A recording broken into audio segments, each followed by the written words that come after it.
Good afternoon, everyone. With quorum being present, I now call to order the September 29th, 2025 meeting of the Hudson River Park Trust Board of Directors. Please note that the meeting is being shown live via Zoom and is also being recorded, and the video will be posted on the Trust website, and a stenographer will provide a transcript of the meeting. The directors have received the agenda materials in advance of this meeting and are free to ask questions or comment at any time of the actions submitted for approval today. Please note, however, questions or comments from the audience will not be entertained. I note that the board memos and resolutions on today's agenda have been posted on the Trust website in the link entitled Board Meetings, Bylaws, and Other Materials under Board Agendas and Minutes, and thus are available to the public. There are two items on the consent agenda. One, approval of minutes and ratification of the actions taken at the July 24th, 2025 meeting of the Hudson River Park Trust Board of Directors. And two, ratification and approval of amendments to Pier 97 building construction. Unless anyone has any comments, I will now call for a motion to approve all items of the consent agenda. So moved. Second. All in favor? Aye. Opposed? Abstentions? The motion's approved. Please know that there's no corporate action before the board today, and I'll now ask Robert Embry. Yes. Yep. Okay, to present the advisory council report. Thank you all. The advisory council met in between our last two meetings. They apologized for not being able to make it. They wanted me to relay sort of three pieces of information that they are interested in. One, Gateway was able to come and do a presentation for them. This is particularly focusing on a lot of the on-land impacts, pedestrian and bike pieces that they're interested in, as well as some of the new in-water impacts that we're going to see within the park. There are a lot of very good questions about it. Gateway is in the process right now of responding to some of them and getting them some additional information. And it seems that there's some real good open lines of communication between them. They also wanted us to share that they are having they're having Air Pegasus come to their next meeting, and the heliport remains an item of significant concern to them that they would like us to share. And the final one is that they are very excited for the visit of the Seneca Chief. This is the Erie Canal boat, the Seneca Chief, coming this fall. It is a historic recreation of one of the original canal boats, and it's the 200th anniversary of the Erie Canal, which helped both make New York State's economy and specifically New York here on the west side. We will be hosting at Pier 26 with its celebration and Pier 25. If anyone's interested in coming, we expect some high-level state officials to be there. Let us know, and you're welcome to join on that Sunday for hopefully a celebration. And 26th. Yeah, we expect the event to be on the 26th. And that's it. Thank you. I'll now ask Connie Fishman to present the Hudson River Park Trust Friends Report. Hi, thank you. Nice to see everyone. I'm going to start with fundraising. As of mid-September, we were about $430,000, excuse me, ahead of last year in terms of contributions pledged, even though we are still considerably behind in our gala goal of $2.85 million this year. The gala deficit so far has been made up for in the short run by corporate and individual giving. The gala is next week, October 9th. This is our largest fundraising event of the year, and we're very much looking forward to something there. We are honoring Bruce Mosler, who is the chair of Global Brokerage for Cushman & Wakefield, and Robert Steele, former deputy mayor under Bloomberg and the vice chair of the Hudson River Trust Board from 2010 to 2014.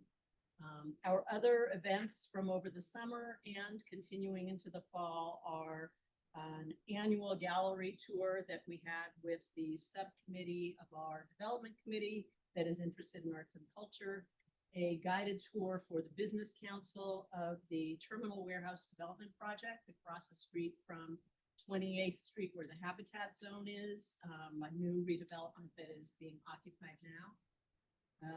The annual membership event that we have every year at Drift Inn in Greenwich Village with the development team and membership.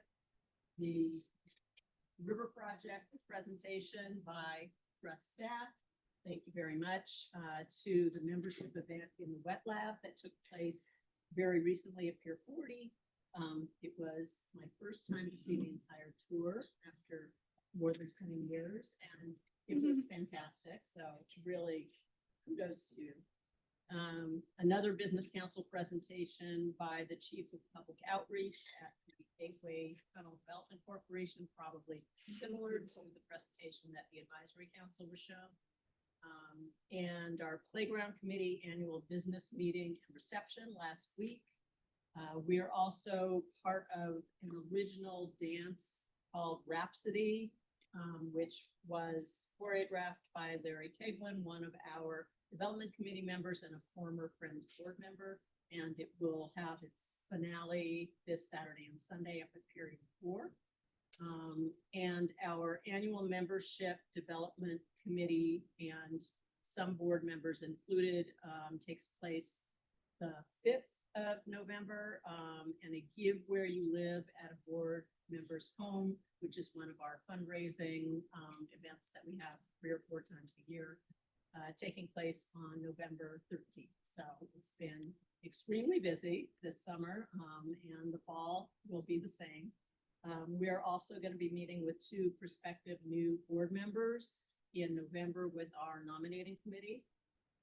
And finally, we are still in the middle of our volunteer season, even though we're at the end of September. The projects will extend into the second week of December. We now have 63 companies on our corporate membership program who are doing volunteering, and 25 business council members who also participate. And that is it, unless anybody has any questions. Thank you. Thank you. I'll now like to ask Ms. Doyle to present the president's report.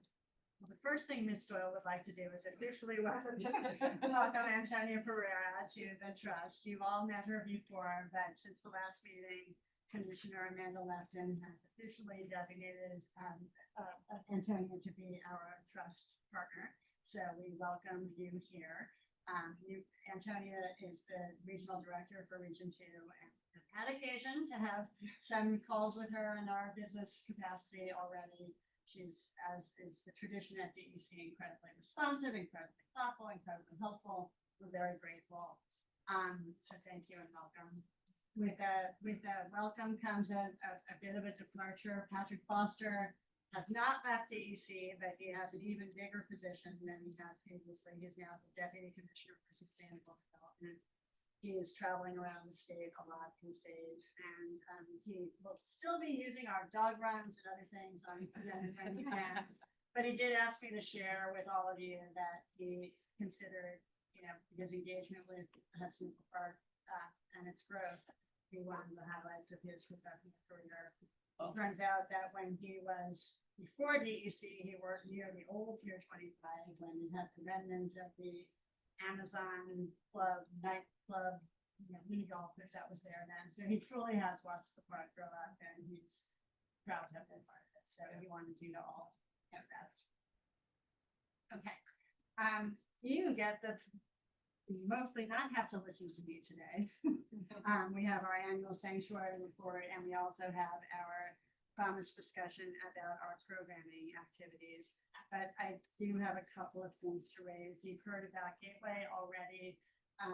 We had this very fun tour out to the middle of the Hudson River a couple of weeks ago, where we actually got to take the boat, and we had to wear sleeves that were at least 4 inches long. First time we never heard that particular safety rule. It was fun for us. We wore gloves, but it's an amazing process, obviously, and very nice colleagues to let us know. We've had we spend a ton of time with Gateway at this point. We have multiple meetings and discussions for a week, but it's resulted in a very good and thoughtful effort to think about minimizing where we can the impacts of a very large construction project on our park and on the adjacent bikeway. We have many task forces that get involved with sort of drilling down on particular issues that we need to solve.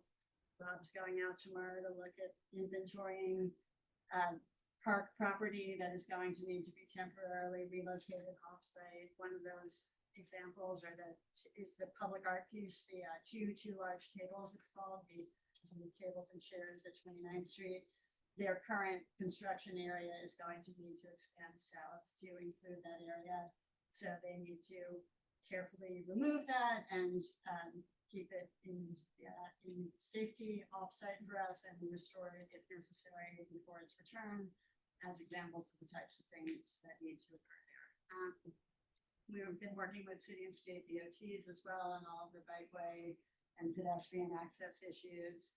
I know the Gateway's been to Community Board 4, and as discussed, our advisory council and all kinds of other outreach has been underway, and we are part of preparing for some of that as well to try to make sure that everybody gets the information they need as this project advances. So it's been a really good process. You should all know that, and the footprint in the park is going to get a lot bigger very soon. Several of us are also working with the Battery Park City Authority for their very big project at the southern end of the park. We've been actually suggesting that a process similar to what we've been doing with Gateway might be beneficial there too, where we can drill down on particular issues as they emerge so that we can have the same kind of thoughtful process.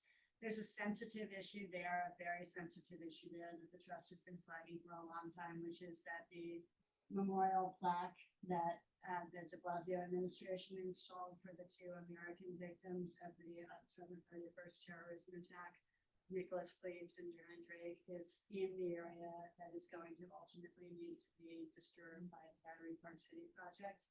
And there's of course an annual procession that happens every year on Halloween that we don't organize, but that some victims' families, others who were injured, law enforcement, we participated in as well. That's a procession that happens sort of organically every year. The Argentinian and Belgian consulates are also often present. So Battery Park City has been eager to start construction as soon as they can. I think that, you know, at the recent Community Board 1 meeting, I think they mentioned October. Wanted you to be aware that the trust has not issued any permits yet for any of the activities that are in Hudson River Park, either the water or the land portion, because we really do want to make sure that we have with them drilled down and been thoughtful about not starting construction and then having a long pause before other activities continue if all the permits are not received from DEP or whatever. And also clearly that there's been outreach with respect to the families for this, which is a difficult problem for any of us to solve, right? Exactly how does that work? It's a hard one. But I'll pause there in case there's any questions on either of those things so far. Okay. We have, it's September, which means it's Community Board meeting season. We were at Community Board 1 a couple of weeks ago to provide an update on our estuarium planning. That went very well. We were at Community Board 4, the Transportation Committee, to talk about the vehicle and bus and all of those issues related to our project planning, 39th Street to 44th Street. That went very well. Thank you for helping us anticipate some of the things that we're well expecting to know.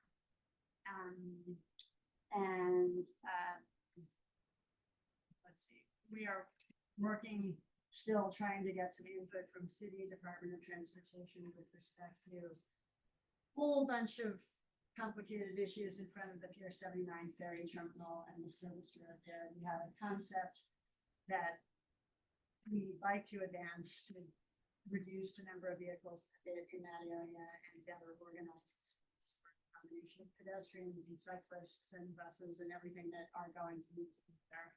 But since they operate the ferry terminal directly, we can't do that early, so we need them. And they are big agencies, a lot of different aspects to them, so we're trying to get that centralized at this point. I think. You want to mention the procurement contracts? Yeah, I'll mention that in a second. We have 2 new restaurants here at Pier 57, in case you have not seen since the last meeting. The doors are open down there. Yeah.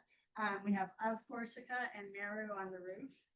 They both had their official openings. They are gorgeous spaces. It is worth going to see them inside.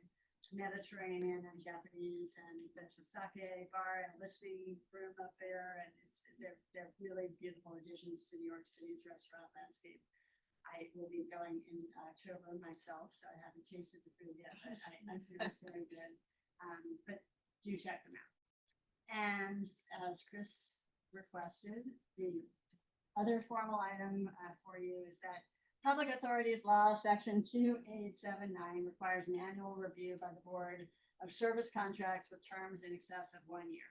You've been provided with a list of all such active contracts.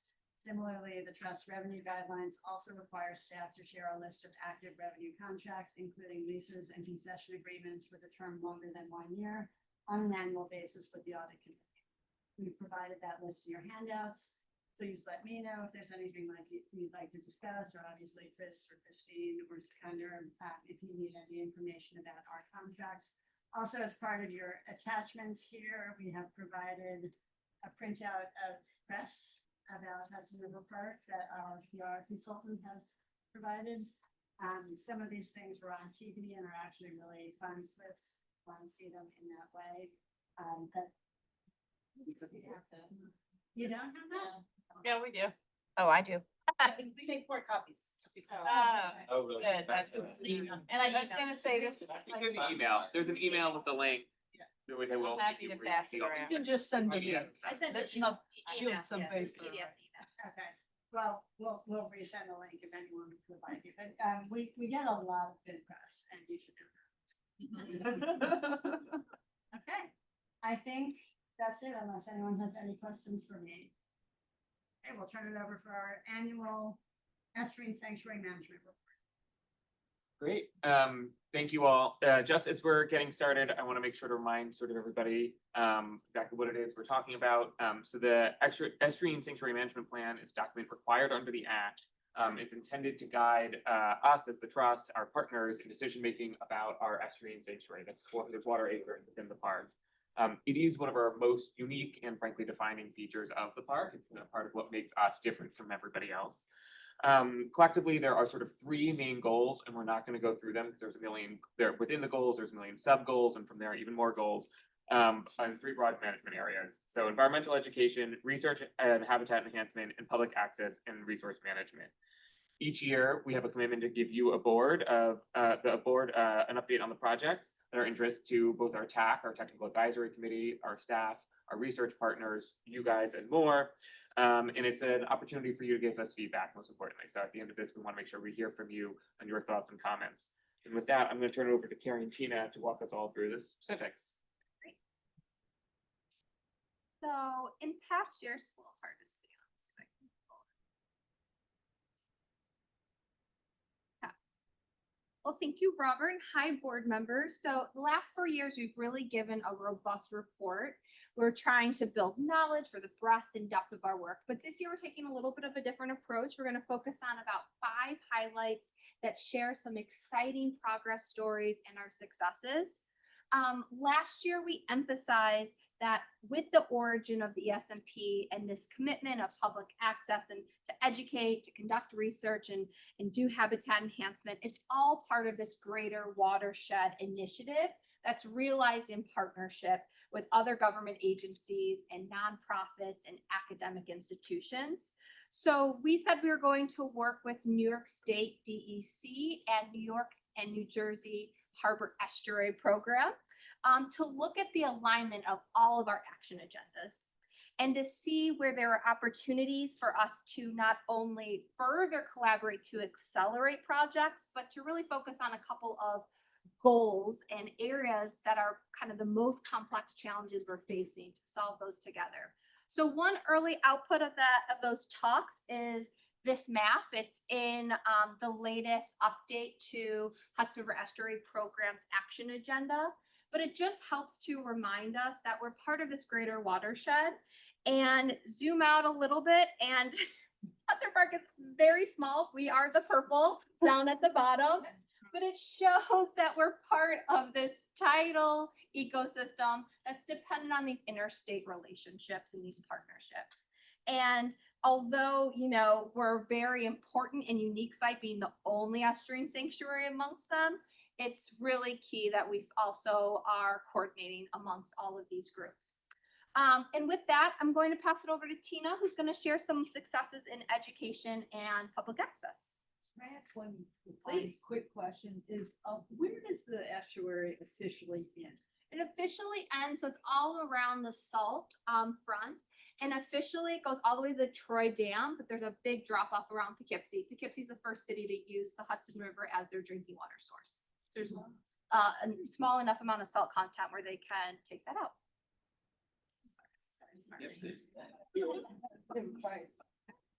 Well, thanks, Carrie, and nice to see you all again, board members. I'm excited to share with you the continued reach of the Trust's environmental education programs. So you have an attached education program stats document with a lot of this information. But overall, we're on track to reach over 30,000 people again this year with our programming through 550 individual environmental education programs. Of that total, 6,000 are students from New York City and beyond, including all 5 boroughs of the city. And that's 1,000 more students than we were able to reach last year. So we're really proud about that. That's in part due to a focus that our team put on expanding our field trip audiences. So since COVID, we've actually really seen big changes in the schools that come to us year over year. And one trend overall is less outer borough schools were making their way to Hudson River Park. Some of that's expected. We're running more afternoon programs than we used to. And of course, Manhattan schools are going to have some proximity convenience that they can make it to those time slots. But other changes are more attributed to changes in DOE leadership, issues with the DOE busing schedule. And so this year we created a strategy to try to reach some of those schools that weren't making it here. We already do a good amount of regular outreach over email, through mailers and some of our advertising. But this year we did a Title I focus with a direct mailer, as well as some dedicated emails to principals and science teachers from Title I schools. And do you remind everyone what Title I means? Yeah, so Title I is a federal designation. It's a need-based designator that gets federal funding for students that are from areas that have greater need focus. So for us, it's an indicator of less affluent areas. And we're really happy that this outreach actually had a great positive results. So already this year, we've had a 10% increase in the Title I schools we're working with. Overall, about 15% an increase in need-based school waivers. A lot of times these are groups that are borderline Title I. Sometimes the status fluxes year to year and just depends on population. And then an additional 7% of outer borough schools are attending programs as well.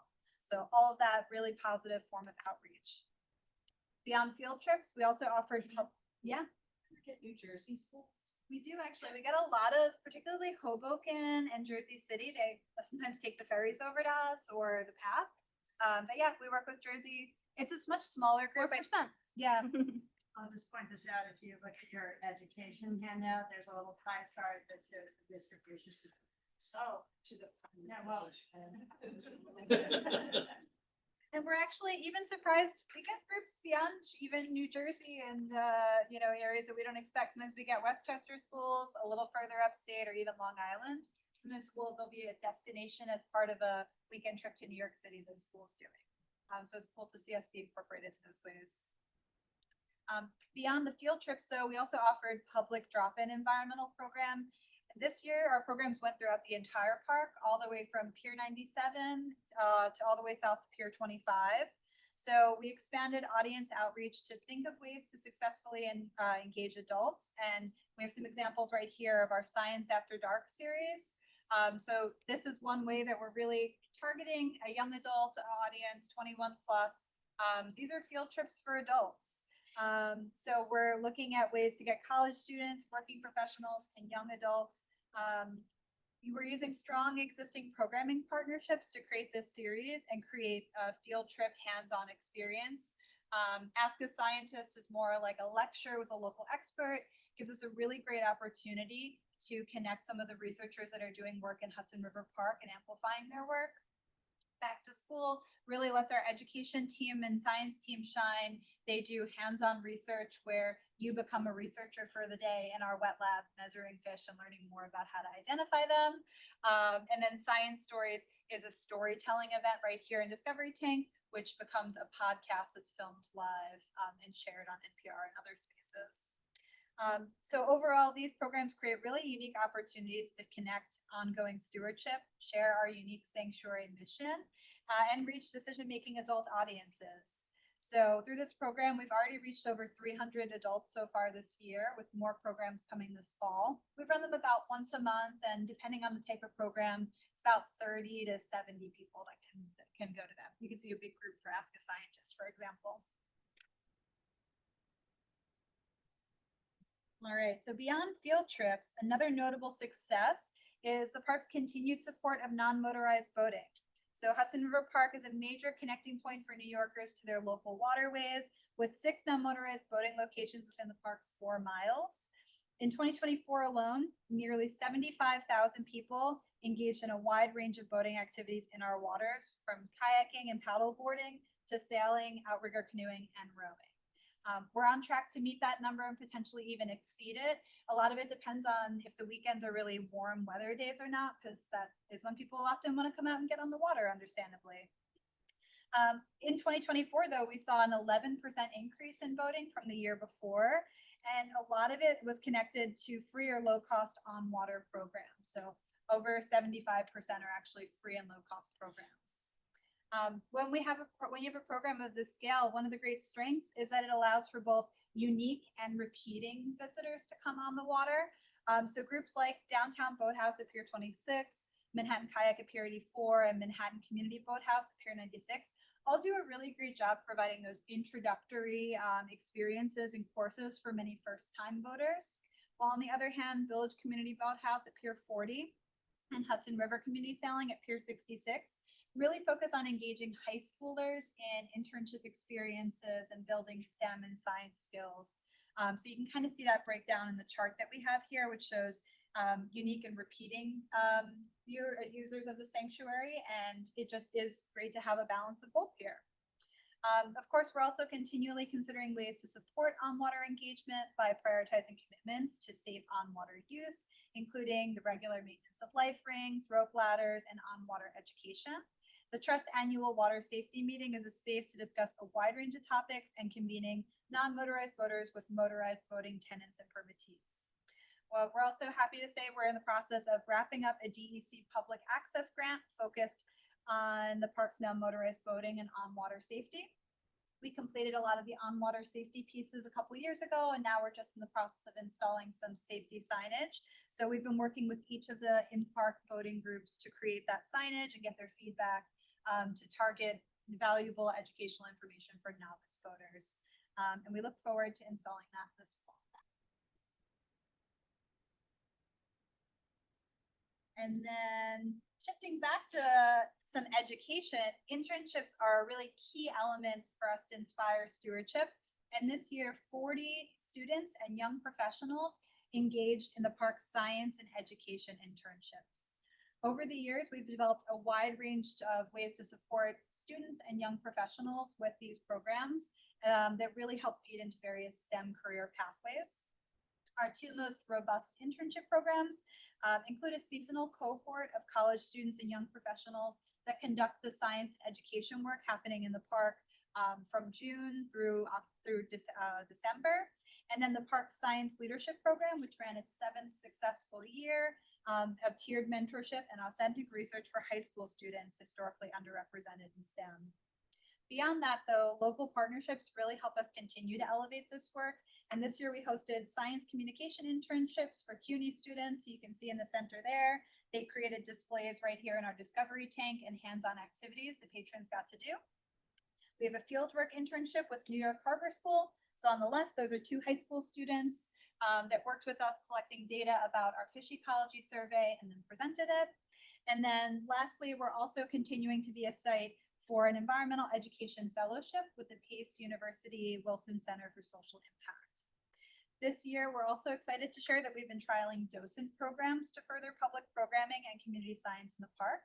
The Discovery Docent is an adult volunteer opportunity that happens right here at Pier 57, where we work with adults to communicate science to visitors here in the Pier 57 Discovery Tank. And then this fall, we've been trialing the Junior Docent Program, which provides high school students with opportunities to conduct research and share their work publicly in the park. And we really look forward to expanding these efforts more in 2026 because both seem to be quite successful trials so far. And our network really continues to grow as these stewards enter STEM career paths. And we continually see Hudson River Park alums at colleague institutions, including New York State Parks, New York City Parks, Brooklyn Bridge Park, Battery Park, Billy and Oyster Project, Newtown Creek Alliance, Harlem Grown, and Department of Health, just to name a few. And before I pass it back to Carrie, I thought I'd leave us with a quick student success story from this year. So JK Gungun participated in the Park Science Leadership Program back in 2019, and they conducted research on the presence of heavy metals in shells of local mussels. After this program, they continued on to City College, where they graduated this past spring as valedictorian of the School of Engineering, which is incredible. And Gungun, someone that stayed in touch with us throughout that whole process, came back to facilitate our DEI panel, came back to give career talks to students in the Science Leadership Program, and really highlights this park internship as the experience that was formative in STEM for them, and the spark that ignited an interest in environmental engineering. So their commitment to improving the health of our waters has led to a local water engineering role at Arcadis, a sustainable design and engineering firm. And we can't wait to see what's next for Gungun, whose accomplishments really continue to reflect the power of these programs in training and inspiring the next generation of STEM leaders. I'm gonna turn it back to Carrie now. Great.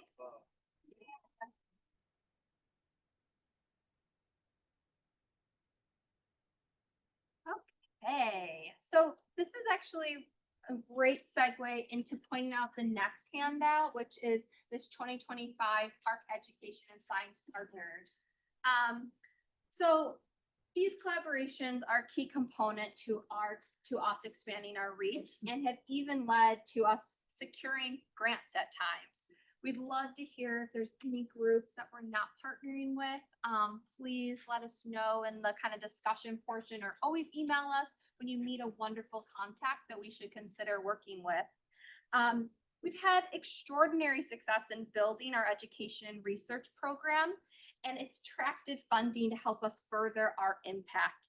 As you know, we have 7 years of NOAA funding, and we hold a few different grants with New York State programs, including the Office of Parks, Recreation, and Historic Preservation and the Hudson River Estuary Program. But beyond federal and state grants, we've also been putting a lot of effort in building relationships with private funders and institutions. So I'm going to say 3 stories that speak to these 3 funding opportunities, and how partnerships also played a major role in us securing it. So partners at the Whitney Museum connected us to FAO Schwartz Foundation after they participated as a host site for a recent undergraduate fellow. We went through a 2-year application process, kind of getting to know this foundation and then vetting us. And we were selected to host a fellow to expand our education program and to also help lead a project focused on impact and evaluation. So our fellow Genevieve is with us and has obviously already been an amazing addition to our team, again, helping to expand our capacity. So now the Richard Lounsbury Foundation is a much kind of more involved getting to know you process. It's been about a 10-year endeavor.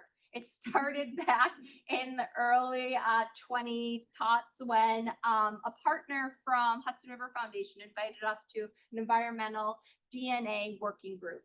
This is a newer method to the marine system, and we were talking about applications for using environmental DNA or eDNA in the Hudson River. And so the park, myself, I started to get to know these scientists that were leading this work at Rockefeller University, York College, Cold Spring Harbor Lab. We applied for a smaller grant with Lounsbury to receive some initial funding to build kind of the resources and our training around how to process environmental DNA samples. And today we now lead a network of 5 partner groups, and we're sampling eDNA across an 88-mile span of the Hudson River from Governor's Island to Norrie Point. And this is helping us to both look for species of interest and then do a full metabarcoding analysis of all the fishes that are in those samples that we collected. It's become a great complement to our 30-year fish ecology survey, and the Richard Lounsbury Foundation funding will help us to create teacher training resources so we can engage students, bring this local data into classrooms to enrich curriculum.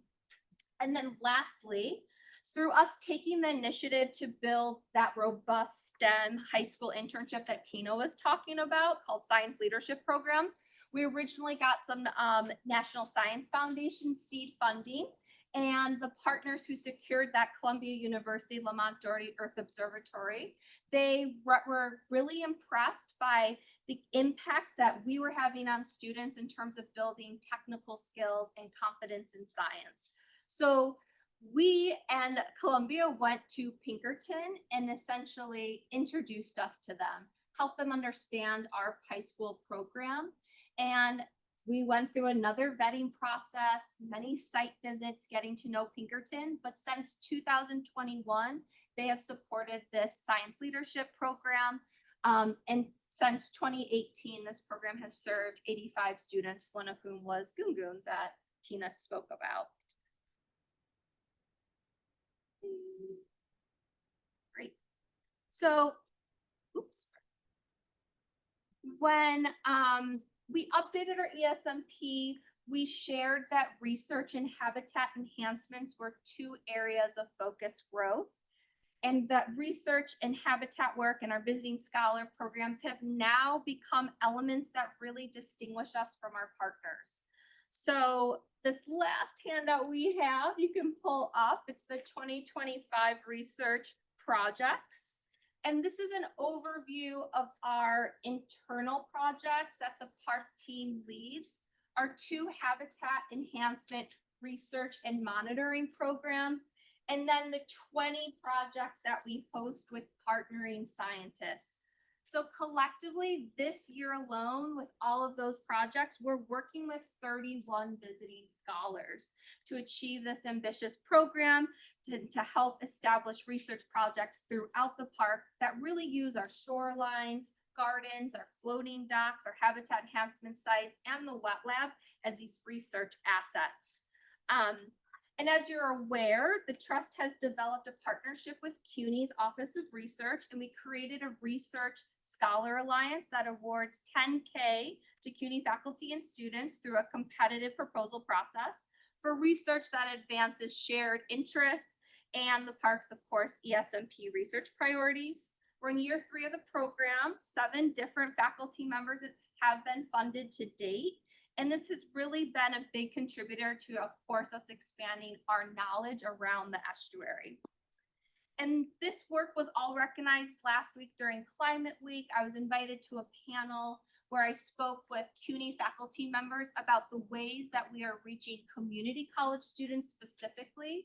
So I shared our partnership with BMCC, the ways in which we engage their students in that CUNY internship, ways that their students come out to Submerge, the Marine Science Festival, and help share their work to high school and middle school students on that field trip day, and then other ways that they're working in the field and conducting science at the park.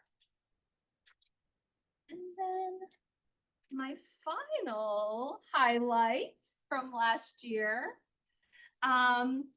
was that I wanted to highlight these new methods and learnings that we've brought to the region in improving less invasive habitat enhancement monitoring. So at Gansevoort Peninsula, we had the opportunity to be the first restoration project in New York, New Jersey, to pair innovative video and sonar imaging with more traditional sampling. So these methods are less invasive. They collect the same data around oyster reef health, around reef associates like fish and crabs, without disturbing the habitat structures. It's divers, it's a sonar instrument that goes down rather than pulling these structures up and disturbing them. And our project is helping to demonstrate the efficacy of these methods to help not only create comparable data sets, but also to bring down costs around these projects and hopefully extend timelines so we can monitor these projects for longer periods. We're sharing this data and these findings with, of course, NOAA, who's one of the funders of one of these projects, DEC, and other restoration partners to just improve sampling best practices. And we presented on this research at a national conference called Restore America's Estuaries in Washington, DC. And then just so you are familiar, on the left, those are two sonar images. You see the reef balls, and the lighter white color are the oysters growing off of those reef balls. Those were set with just like little spats. So you can really see how they're growing and changing the shape of it. And the one a little further, kind of in the middle, you can see oysters growing out of the gabions, which is very cool. If you kind of see that nice white band at the top. And then this is a video. I'll zoom over or It should. okay. It might just pop into a new you allow. Sorry. No. I'm not gonna. Okay. It worked when I. Well, it's a great video of showing the reef in our Tribeca section, and it just shows you not only how alive they are, how big they've gotten, but all the other organisms that are growing and using this habitat. Thank you. Okay, well, probably no surprise to anyone. We're concluding with a rendering of the estuarium. We're looking really forward to the great opportunities that this world-class science facility is going to offer the trust in our partners and community. We're advancing the design to inform updated costs and then working to close the remaining funding gaps. So clearly 2026 is going to be another ambitious year of progressing our ESMP. We thank you for your time and your continued investment in our sanctuary, and we're happy to take any questions. Yay. We already have the NOAA funding in our bank account. So we do get it is held there. It is reimbursed. Yes, it's So it pulled was- down the money, but but it is sitting there. It comes So from, far, so good, but Okay. Yeah. so this, the money comes from congressional earmark from Congressman Gerald Nadler, who has given us two, one for that is here, which is for the Gansford one which is for a new project where we're looking at design on so a kit of parts to be able to design for future projects. We didn't get the full funding we wanted to be able to do both that and the larger install. And our name is written in law with a number next to it. So we feel very confident. So, yes, so it's amazing. It looks like the estuarium, whenever we talked about it, we didn't discuss display panels and videos and all that stuff, but it looks like you have tremendous, capabilities with that to look at what is happening underwater and bringing it into the estuarium as screens. So when people visit, not only they have physical installation, but they have access to all these resources. So anyway, I Watch, suggest, sit and watch the world go by. we are Right. Yeah. just starting to think about the right, interpretives that are inside. Yes. And you're right, that being able to look out a window and then say, that water that you see. here it is, This right. is what's happening. right, Yeah, right. it makes it. I think that's amazing. But even running a classroom like this, having a giant smart board like this, when Right. when we're running programs in here, our education team, they're pulling up videos of a, they do this one program where they do a fake news report and they play it for the students. They have different demonstrations Right. that they'll put. Sometimes they'll show an oyster under the water. It's just a really great resource to bring in something Yes. little multimedia. Yeah. On the Title I schools, it's great, that they increase the access. They're losing, correct, most of their money that would ever be used, so we're gonna become even more important. Yeah, and I would say when it comes to resources for field trip programs, isn't automatic. If you're a Title I, we'll waive the program fee, but really any group that says we don't have the funds for this field trip will also waive the fee. So that's how we typically end up with a higher percentage of full fees waived. But we also have our ears out for when schools say, hey, our budget got cut and we don't do dissections anymore. That's one reason why our high school programs always do a fish dissection, because a lot of times they cut out a larger animal dissection. So as things change, we try to adapt and add in use of tools is really important, use of different scientific tools in particular. Yeah, and we've heard from a lot of teachers that like using data and helping students gain that literacy and reading figures, because it's so easy to manipulate people if you don't know how to read that in the news.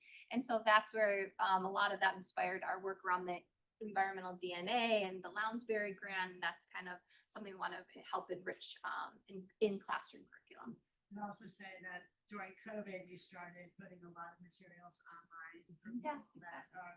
Yeah, I was going to parent say. at home, Or it could be a teacher, but you have continued that investment in trying to bring what we, you don't have to travel here in order to benefit from some of what it's being created. Yeah, we're planning a winter revamp of a lot of those lessons too, because it's been about 5 years since we launched a lot of them. So we're gonna modernize them, add in some new resources, and then also really thoughtfully fold them into the full packaging of our programs, that this is the lesson you do before you come to Hudson River Park, you come to your experience, and then this is how you have that reflective afterward post field trip. We also have done a lot of previously done and are looking to expand more teacher training. So you're working with the teachers and other folks to train the trainers, who will then be expanding the use of our data beyond even what we would be able to directly host ourselves. A comment on the repeat visitor versus first time user, or distinct user. It's funny you talked about being students, but I thought it started as tourism. Especially when you thought about the peers associated with what was happening where, and so how we think about our wider economic impact and the park offering these free communities. Well, people also choose to do that, and then how are they spending that dollar in that specific vicinity as well? Yeah, that's a good point. I mean, that chart obviously doesn't show Circle Line or some of the other. Yeah, exactly, but still the free kayaking like Yeah, downtown, for sure. that's a tourism destination. It's featured regularly as like, you can't believe you can do this in New York. Yep. You're absolutely right. I think it's about 34% are non-New York City zip codes that they collect when I was looking at the data, which is great. It's really showing people are coming and adding it as a destination. As part of our boathouse permits, we require our operators to tell us The numbers, about their usership. and- You'll see there's some real variation, like some outrigger or sailing, which are higher skill level, or obviously have much more returning, where they're like training people how to do the thing, and kayaking and get it and do it themselves. And some the nature of the activity too, right? Like, you're not gonna go to the Lilac every week. Exactly. You might go to the estuarium area, because it doesn't change. Yeah.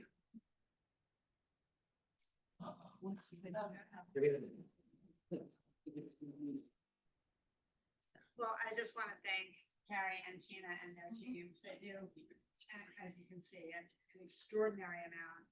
They are always thinking of thoughtfully, they're trying to build connections. Their value to the much broader science and education communities is really, it's astonishing. So they've done an amazing job, and their teams as well. They have. Yay. Great job. I love the training, the teachers, so kind of extend the reach. It's great. Awesome. Turnkey. Okay, and then we have one other staff report here.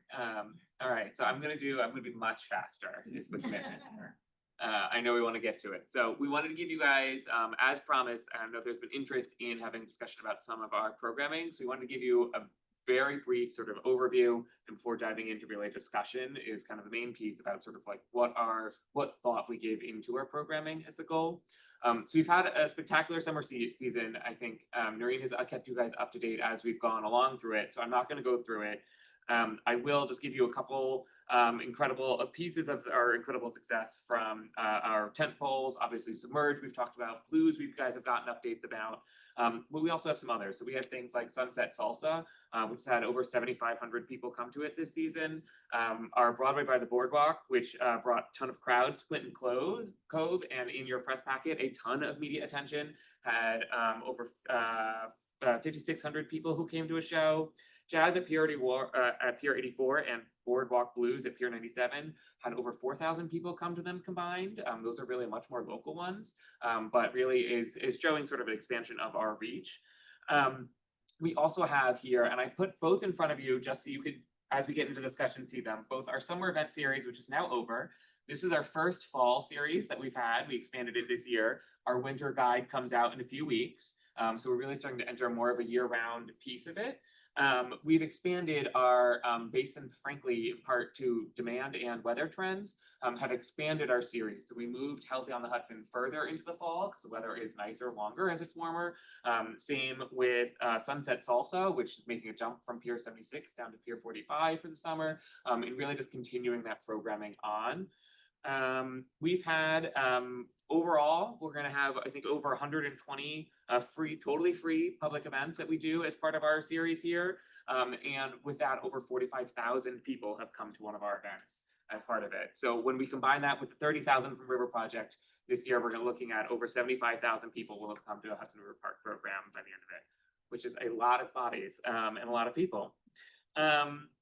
When we talk about programming and as we get into discussion about what we want to do and what our interests are, I just want to take a second to remind everyone that River Project and our public programming are not in any way, shape, or form the only things happening in the park. So we have Little Island and its concert series. We have our kayakers, we have our boaters, we have the Intrepid, the major museum with its own activities. We have all of our sports league. We have mini golf. We have the Lilac. We have the programming here in 57. We have Chelsea Piers with golf and bowling and all of their swimming and ice skating and all the other things that go on within the park, all of which the park should take credit for, but are not directly what we put on ourselves. And I want to make sure we all land that context that like we can't be everything, nor should we try to be everything, but everything does happen here.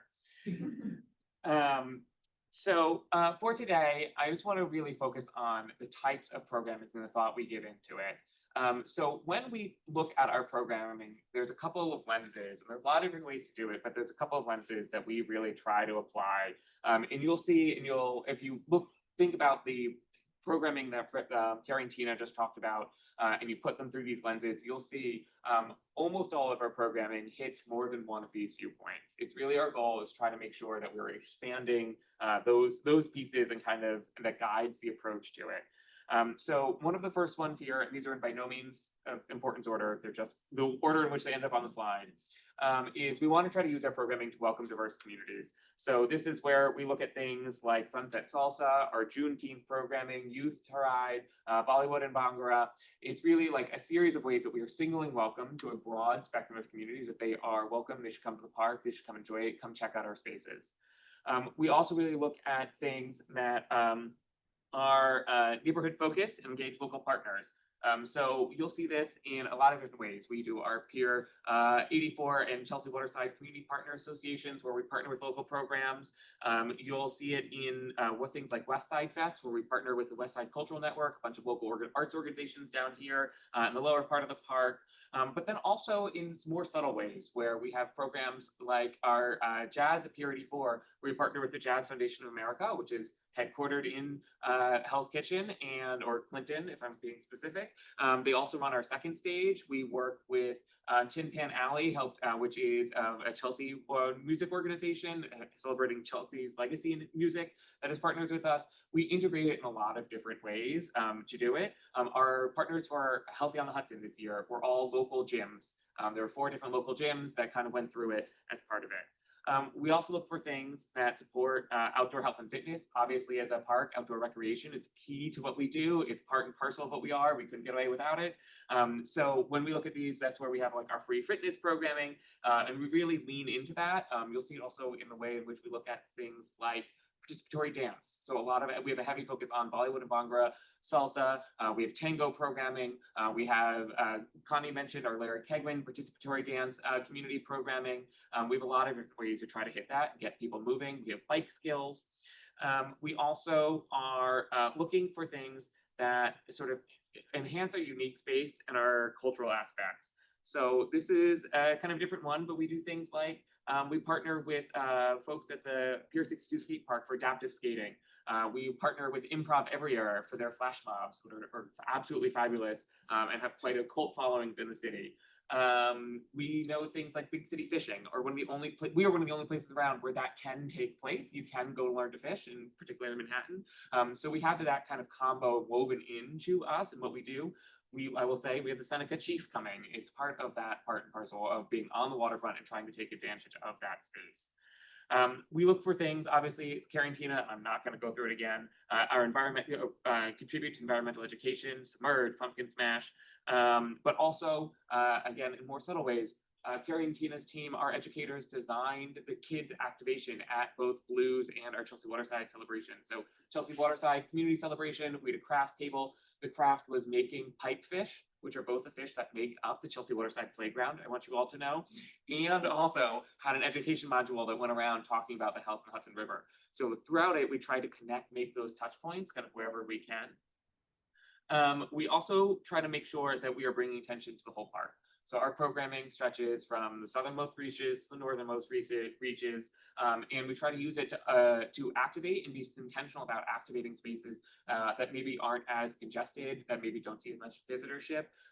Things like Pier 76 that we can use that sort of boost in life is something that we try to focus on to help make sure that we are balancing the use within the park and not say over programming places that don't already need it. So those are some of the lenses. We have, along with this, some key considerations and limitations that I want to do. Look at this old couple dancing. I found this photo today. It was fabulous. What was the neck shot in that? Some of our key considerations is the right programming in the right space. So we really try to move things around. You'll see our programming has shifted in response to both demand, in response to the area and place it is, in response to congestion. You'll see some of things have, say, moved out of the village and moved into other areas of the park, simply due to the congestion that we see here on the Esplanade. And other things like Sunset Salsa, which need a lot of room to grow, and we might get 2,500 people around Pier 76 where they really can expand. Things like Broadway Bar the Boardwalk really found a home in Clinton Cove, where it had that great lawn and a great space to be able to look out on and use. Not everything is always the right fit, I will say. Theater in particular is incredibly challenging in all of our spaces due to the amount of sky and water. Like, it just disappears unless you really build a stage, which is challenging. It's hard to say do theater in a lot of our spaces. We do, as this, respect general park use. Not everyone wants to come to programming. No, not everyone wants to hear your programming. No one wants to hear your DJ. So we try to make sure that we're balancing and doing it in a respectful way for both our neighbors, but also the folks who just say want to have a relaxing day in the park. We look to really stand out amongst the peers and our peers and authentic programming. It's a limitation. We don't always have good partners. It's taken us a couple years to really find, say, a good Juneteenth partner who we felt could put on authentic programming and do so in a way that really felt connected to us. And that's the bit of a dance retrospective on Pier 45, which was fabulous.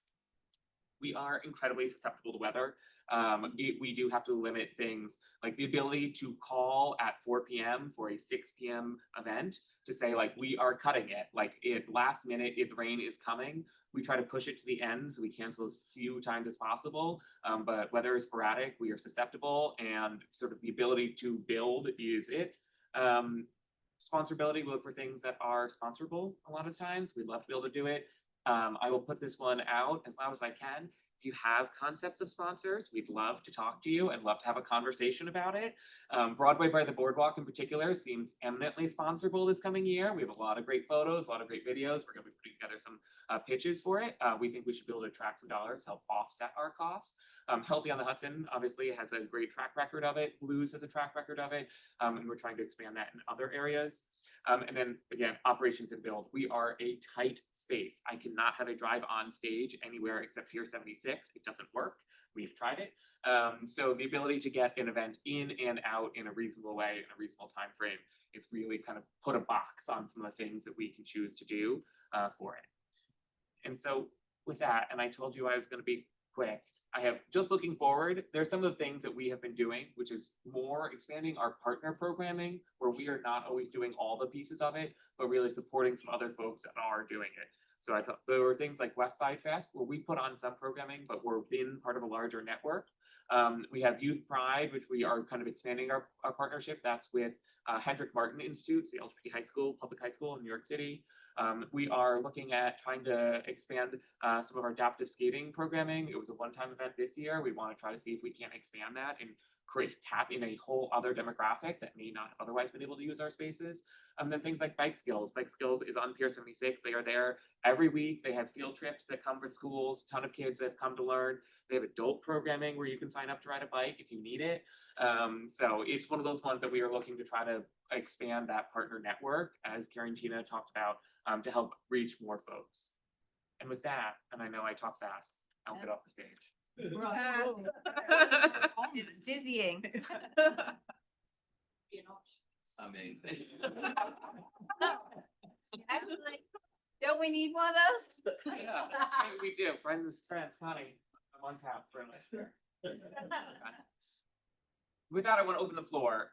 These are a bunch of programmings that you have in front of you, the types of things we currently do, some of the things we're looking to do. We'd love your feedback on what you guys, your interests are, what you think we should be focusing on, things that you think we do that we maybe shouldn't be doing. We're all ears. Like we're here to take the feedback. So for context, we are working on preliminary budget planning, just about starting now. We will have our first draft of the budget by the end of November. And we're not looking to do things that radically change the balance, but there is latitude if we know about things now to start thinking differently, or in addition, have thoughts. And some of them might be 1 or 2 years to get something off the ground, but we want to know if if we're hitting the right notes here. I loved all your lenses, all your, limitations and also opportunities. And I think this, knowing all of that, if we come across any groups that we think you should talk to, only if they work, you all have to decide if they work, be happy to do it. I think it's great. It's hard to add to. I think what's been most noticeable in the past, sort of in the post-pandemic era that we're in, is the park's dedicated effort to programming the entirety of the park. Yes. And as a North Country resident, it is very well noted, and it's heard in the community as well, that they feel the presence of the park. And that has been a major noted shift. I guess as we think about sponsorability and continuing to make sure that we grow, I hope that we don't undermine our programming by only thinking about sponsorship, and that we will continue to keep programming going, whether or not our sponsorship efforts are successful, and that we only go so far as to tweak them that meets a sponsor need, as opposed to just wholly commercializing everything. I say this understanding budget restrictions, but there's something about our organic nature to our programming, to making sure that it sort of stays true, as much as we can bring in partners as well. We don't want them to dilute or undermine it. So fully support all the sponsorship we can, but Yeah, I agree. And I do think it is one of the things that we don't want to be driven by a corporate entity or Yeah, and we do try to, with that, there's a lot of different versions of sponsorship. So like for Healthy, we have a lot of pop-up activations of folks who come and want to do, say, a new protein drink giveaway that we might marry with our already existing Healthy programming or that sort of thing. So we are tying on to something that's already there, to allowing the sponsor to tap our audience while still collecting some revenue off of it. I just because this is something I'm think for most parks, or at least Manhattan especially, I wonder how many teenagers, 20-year-olds, maybe little of the out of ROs we're getting on the weekends. And a lot of times it's because it feels like so far away, right? Like if you live out in Queens, going to Hudson River Park just feels like you might as well get on a plane and go somewhere else, right? And so I was thinking about sponsorship, like getting some transportation sponsorship to bring groups in that wouldn't normally see. Then I think anything we do would be amazing because it would be new, but it would allow them to experience more of the city. And I don't think we have to change much of our programming. It's just trying to find groups that would help us get the older kids that are making decisions on their own, just to help them make some better decisions so that they can park instead of somewhere else. Like it's a big deal in those years, I think, to make sure people understand what kind of opportunities they have. We have some really, we've done some great things, like the Science After Dark programming, that's actually like what we're seeing as a core audience are coming out from like a date night concept of like coming and doing the field trip. We see it at also at say like Jazz, like 84 actually has a pretty young audience who's coming with picnic and going out for it. We don't always know, it's very hard to get like the information as to like where in the Right. city diaspora they're coming from. But it's a good thought to try to figure out how to get. And it is true that, I mean, I think this is relevant for the work that we're doing design wise in the 20, well, at the moment, 39-44. Pier 76 and the 7 train, like for our big events, you can see streams of people getting off the 7, and that could be Queens, right? Yeah. Like, and I think it largely is Queens. But as we improve that area physically, I think we will improve our ability to do interesting things that may interest some of that audience more. Similarly with some of the stuff we've been doing up in Clinton Cove on Pier 97, we've been really tapping into a much more northern audience. So like not just at 59th Street, but that lower Upper West Side, the 60s, 70s are able to come down through Riverside to do the healthy class, do big city fishing with their kids by the playground. There's a whole lot that we've been able to get and gain new audiences and sort of reach beyond the borders of the park and our sort of traditional immediate inland communities that we talk about. I was just going to sort of echo some of the comments. I mean, the park is unique in so many ways. To me, it's like a microcosm of the city in some ways, and the programming reflects that. It's so diverse. I think we've talked in the past about, and you mentioned it, Noreen, in your comments about how to make it all feel like it's part of one entity. And I think that's the piece that I am struggling with here. So it's, you know, even when you look at this, it's just so much. And this is not even accounting for Little Island or Chelsea Piers or other things that are, and I'm still struggling with how to think about this as, you know, an identifiable, cohesive sort of part of the city. So I love that, and I actually, that ties into something that I hope to have time to do with all of you at some point. Through one of the foundations that we work with, we've been doing a little bit of thinking about messaging and core messaging, and our statute gives us a lot of missions. If you actually look at our mission, we are told to do a lot of things, and that doesn't translate very well when you're trying to build the identity for what does make Hudson River Park uniquely different from Brooklyn Bridge Park, which is incredible, Highline, which is incredible, Central Park, which is incredible, all of these incredible assets that we have here in New York for open space. So I actually aspire to have some time with all of you to start drilling down a little bit and thinking a bit about what is our core value. But and it is partly the river. I mean, it is why we exist, right? But what exactly is the messaging that might land that brings that home? Yeah, and you know, just calling it a park in some way also undersells everything that happens here. Right? It's not, For sure. like you said, the rivers. That's what we've been talking a lot about, like how we're kind of redefining the definition of parks. People are like, you can do that there, if that's an amenity. It's always kind of stretching people's imagination around like what a park can offer.